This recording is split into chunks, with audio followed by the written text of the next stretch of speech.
When Luka Doncic arrived in LA, the whole landscape shifted. Not just for Luka, but for the Lakers franchise itself. Before the blockbuster trade, LeBron James and Anthony Davis had been practically begging for the front office to bring in reinforcements.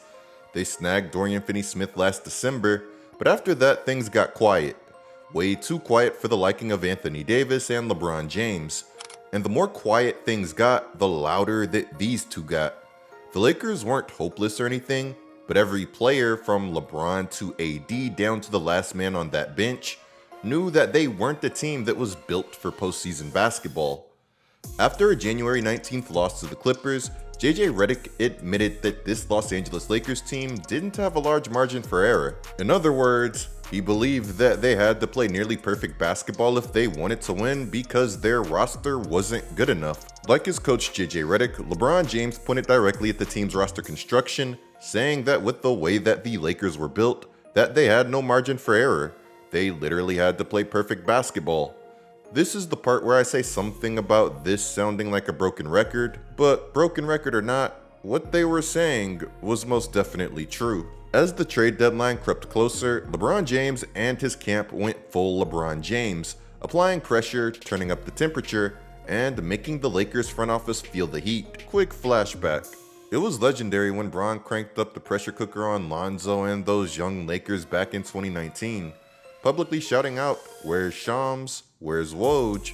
Haynes, and McMenamin?" He did this like he was activating the NBA X Avengers ahead of the trade deadline. So we'd seen the script of LeBron turning up the heat on the Lakers work before when the Lakers swung big and landed Anthony Davis, then raised a banner shortly after. But we'd also watch it blow up in their faces when some of those same championship pieces were swapped out for Russell Westbrook, turning a title roster into a disaster for everyone. And this disaster had everyone wondering if Rob Pelinka was really meant for this whole managing roster stuff. After the Westbrook experiment failed, leaving Pelinka and Russ both with a serious case of buyer's remorse, it made sense that Pelinka started talking cautiously, dropping lines like he'd only move first-round picks for the right deal, and reminding everyone that you can't buy a house that's not for sale. Pelinka's patience last season drove fans and seemingly LeBron crazy, but it all paid off when he landed arguably the NBA's greatest floor raiser, Luka Doncic. And just like that, the Lakers were done standing still. But before we dive deeper, if you're enjoying the content, please be sure to hit that like button, subscribe, and turn on notifications. It's all super easy to do, and it all really supports the channel. Really quick, I gotta show you guys the play that I'm locking in today over on Underdog Fantasy, the absolute easiest way to jump into daily fantasy action. I'm rolling with DK Metcalf, one of the league's most dangerous deep threats to go higher than 50.5 yards. And I also think that Will Lutz goes higher than 1.5 made field goals against what's a terrible team without Joe Burrow. And when you throw down just $5, they'll hook you up with $50 in bonus funds when you use code COOP. Thank you, Underdog, for sponsoring today's content. Almost immediately after getting Luka, the Lakers tried to swing another deal, this time for a big man. That trade fell through because of a failed physical. But the message from LA couldn't have been more clear. This was officially Luka Doncic's team now.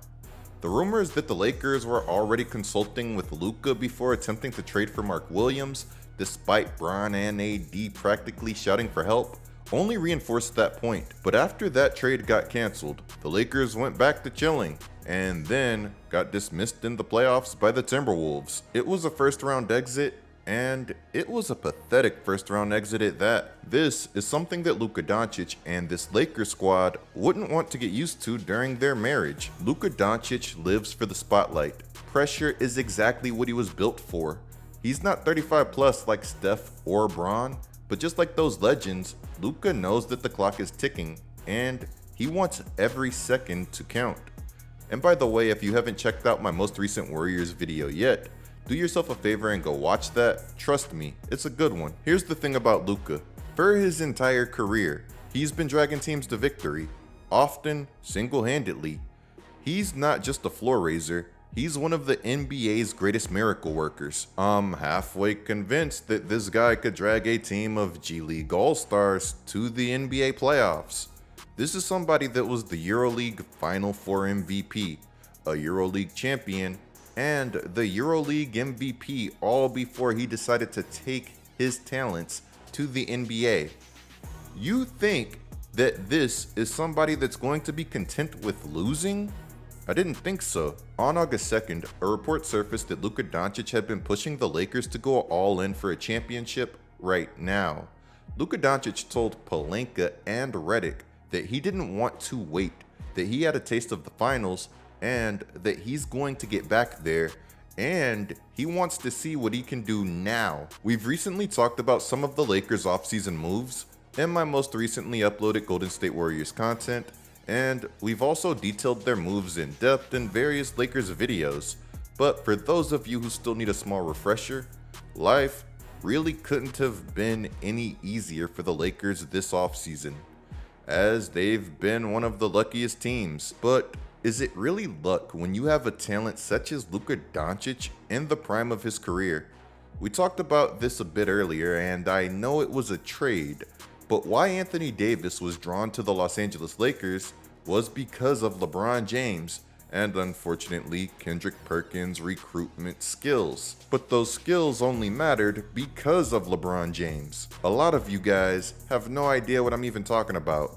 Well, Kendrick Perkins was an even worse New Orleans Pelican than a lot of you remember. Kendrick Perkins was in New Orleans for one season, and instead of giving any value to the Pelicans during that season, he spent this season breaking the team down from the inside like some sort of spy on a top secret operation. As a member of the New Orleans Pelicans, on the New Orleans Pelicans payroll, he was actively recruiting Anthony Davis to Los Angeles and telling him how great that LeBron was. I knew that something was off before we even signed the guy, saying that honestly, if Perkins was playing for free, I still wouldn't want him on my team. And I mean that in the most respectful way possible. The Pelicans were literally paying him to destroy their franchise.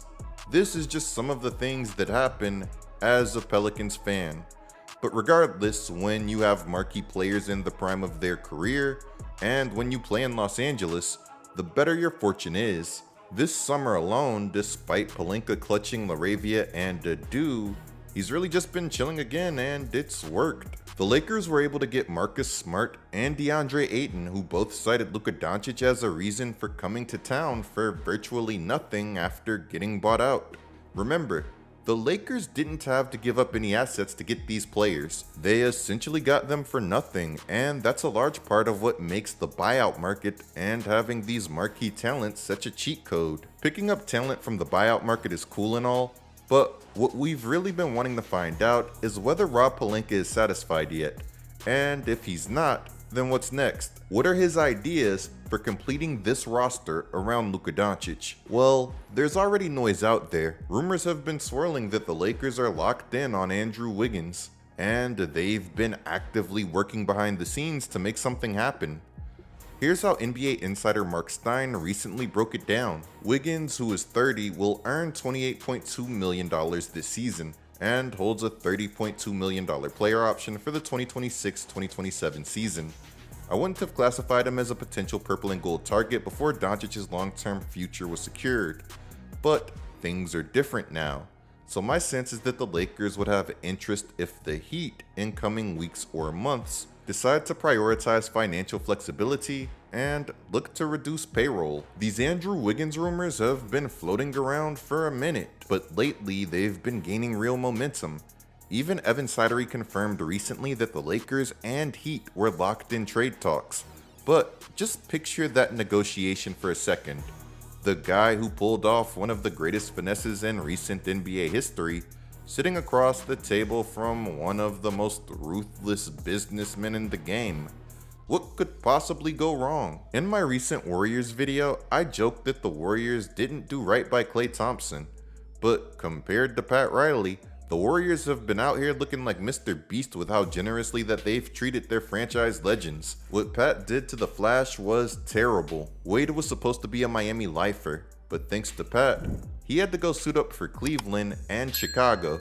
That's something that nobody wanted to see. Pat Riley even tried convincing a prime LeBron James to take a pay cut. Now look, I I get the Lakers maybe asking a 40-year-old LeBron to trim some salary, and personally I have MJ as the GOAT, but telling arguably the greatest player ever in his prime that he should take less money? That's just wild. We've seen Luka Doncic literally get a beer snatched out of his hands heading into the finals, but Pat Riley once took it to another level and confiscated cookies from LeBron James, the same guy who treats his fitness regimen like he's The Rock. According to Wade, that moment was basically the beginning of the end. I mean, if Riley was out here micromanaging LeBron's diet, imagine how Zion Williamson's career might have turned out if he had landed in Miami instead of New Orleans. The bottom line is this: Pat Riley doesn't mess around when it comes to business. If Jimmy Butler hadn't practically forced Miami's hand by trying his hardest to tank their season, who knows if Riley ever makes that trade, even though moving Jimmy was clearly always going to benefit the Heat. Pat is about his business, but also his agendas. Now, in spite of some other reports, NBA insider Brett Siegel recently reported that the Heat aren't exactly racing to move Andrew Wiggins. And how typical would that be? Pat Riley once again taking his sweet time rather than rushing into a trade that he absolutely doesn't have to make. Here's his quote on the situation. Right now, the Heat don't hold much of a desire to trade Wiggins and are operating under the mindset of waiting to see how things play out during the first few months of the regular season. Miami has held a high asking price for the former first overall pick, one that the Lakers haven't been willing to meet. He would also add on to that, saying a little more of the same by saying that the Heat want to see how things play out first, unless they get blown away, which hasn't come close to happening. And there it is, unless they get blown away.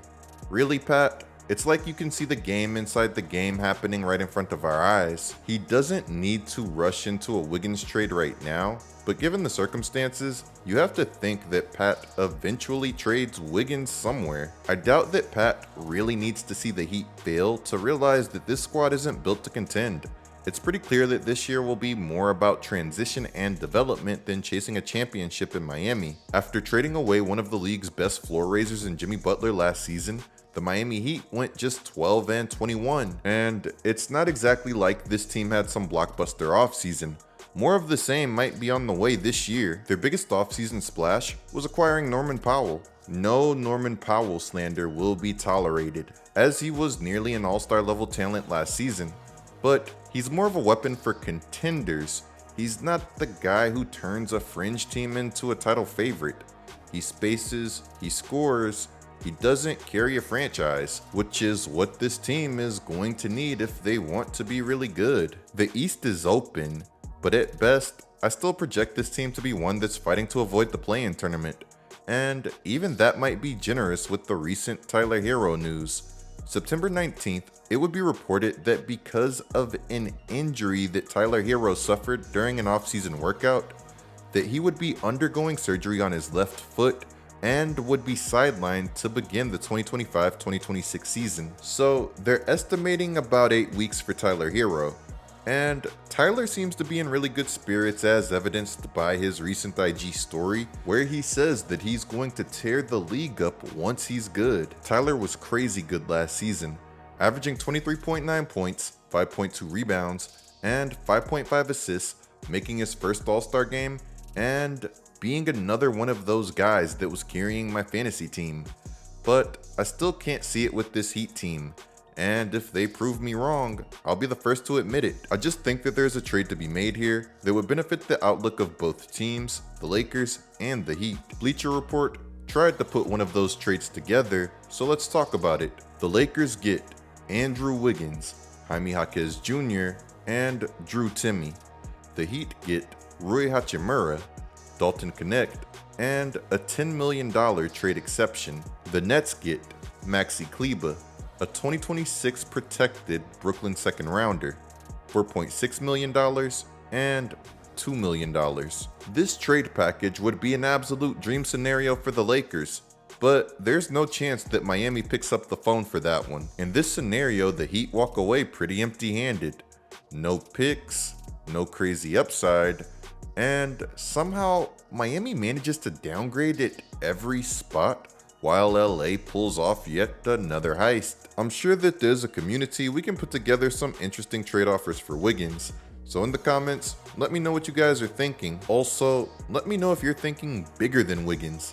To me, Marcus Smart, Luka Doncic, Andrew Wiggins, LeBron James, and DeAndre Ayton doesn't just sound like it'd make up one of the best defensive lineups in the league. That sounds like it would be one of the best lineups in the league, period. And you can swap Austin Reeves into that lineup for anybody that's not Ayton, and it's still incredibly filthy. If the Lakers can get the Wiggins level talent without having to give up a core piece, then I say do it. Anyways, there's some more going on in the basketball universe that we have to be covering.